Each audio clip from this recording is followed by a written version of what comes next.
For John Harrison, at the age of 20, clockmaking had become a passion. He was obsessed with accuracy, and by about 1720, he too had become intrigued with the problem of longitude at sea. Although he was mostly unschooled, Harrison kept a detailed journal. Some of his writings have survived, and his own words reveal how quickly he grasped the essence of the longitude problem, its connection to time. I suppose that the difference of longitude betwixt a ship at sea and the port it sailed from might be as nearly known as its latitude if the ship had along with it a machine or watch that would exactly point out what time it was at the home port.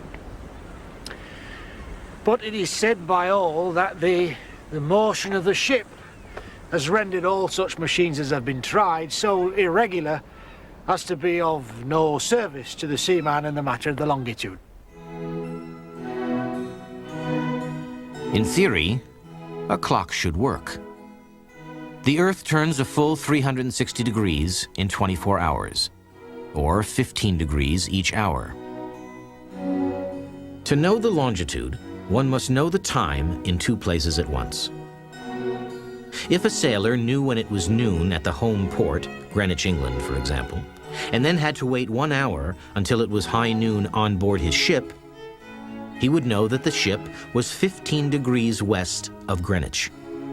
If the sailor had to wait 2 hours for the sun to reach its high point, he was 30 degrees west. The challenge was knowing the time at the home port while sitting hundreds or thousands of miles away. I judge that my intended sea clock will indeed require a regularity, a performance that has not been seen before. A nicety of 2 or 3 seconds a month.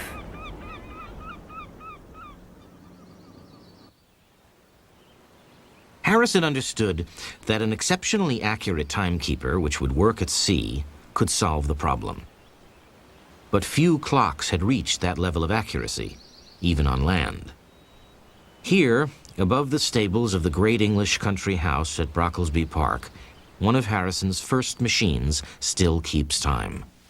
Each Thursday morning, the estate's carpenter winds the movement. I've been coming here to wind this Harrison clock for 30 years or thereabouts. My predecessor, he was winding it for 50 years. As far as I know, it's been very little trouble since 1722, when Harrison installed it. It was a wooden clock, like all of Harrison's early timekeepers. Its sturdy frame disguises its extraordinary accuracy and innovative features. Harrison refined the mechanisms found in other clocks of the period. Tick by tick, the gear wheels rotate as their driving weights descend. On each side of the toothed wheel, the unique grasshopper escapement transfers its impulses at the start of each swing. All of this as the pendulum provides a constant measure of time.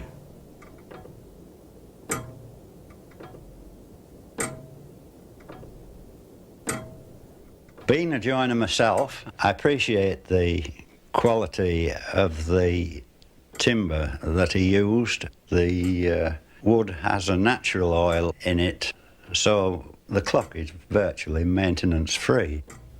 The materials that Harrison used are still in perfect condition, considering the time, 1722, he didn't do a bad job, really.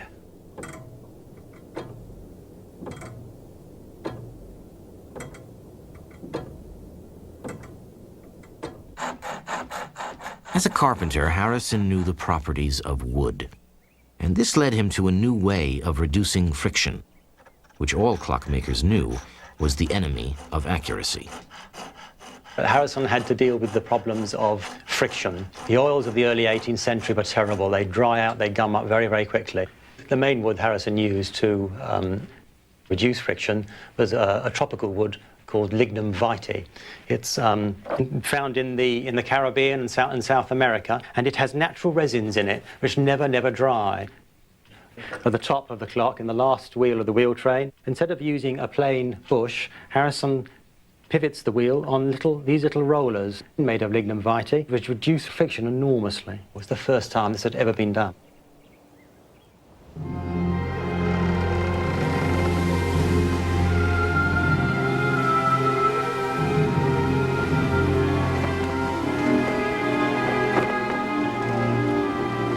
But could a clock based on these methods work at sea? There are enormous problems in trying to make a precision piece of clockwork perform accurately at sea. There's the humidity. There are changes in atmospheric pressure.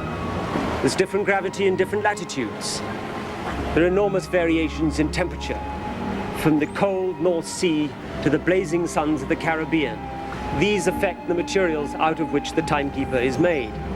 And then, of course, the most obvious of all is the rocking of the ship. The tremendous shocks that the ship receives when it moves from one wave to the other. All these things made it virtually impossible for a timekeeper to keep time at sea, or so they thought in the 18th century. But some way of keeping the time at sea had to be found. Desperate problems invite desperate solutions. One fantastic scheme was presented by Professors William Whiston and Humphrey Ditton. All that would be needed is a straight row of 20 or 30 warships, somehow permanently anchored across the Atlantic.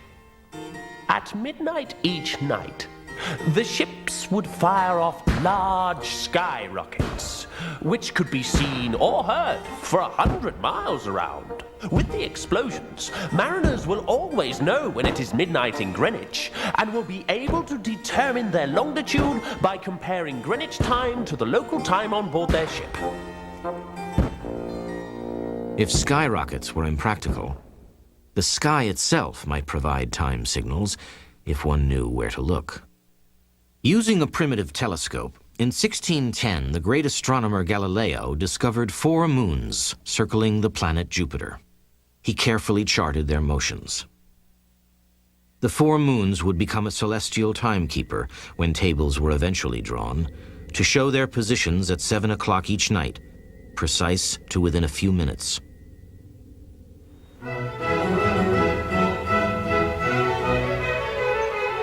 By the 1660s, the Italian disciples of Galileo were close to perfecting his method of telling time with Jupiter's moons. News of this breakthrough reached the Paris Observatory, which was soon to become the home of the greatest Italian astronomer since Galileo, Giovanni Domenico Cassini. Using the moons of Jupiter to find longitude promised to revolutionize map-making. And hoping to provide better maps for his busy tax collectors, King Louis XIV set his new Italian astronomer to work. Cassini would start by measuring the distance from the Paris meridian to the coasts. In 1671, an operation of measuring the position of the French coast began. Cassini was observing the eclipses on the meridian line, and astronomers were doing the same observations along the coast of France. The measurements by the astronomers made a big difference in the coast, and the area of France diminished of about 20%.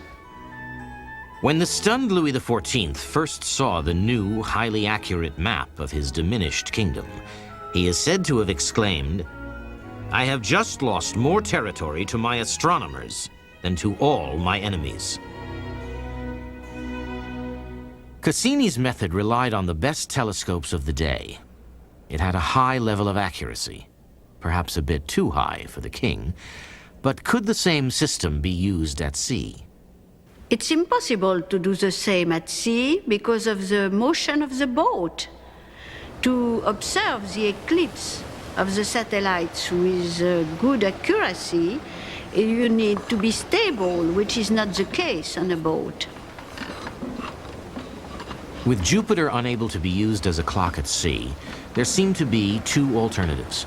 Either find a different astronomical clock or build a mechanical one. And Newton and the Board of Longitude were skeptical of mechanical clocks.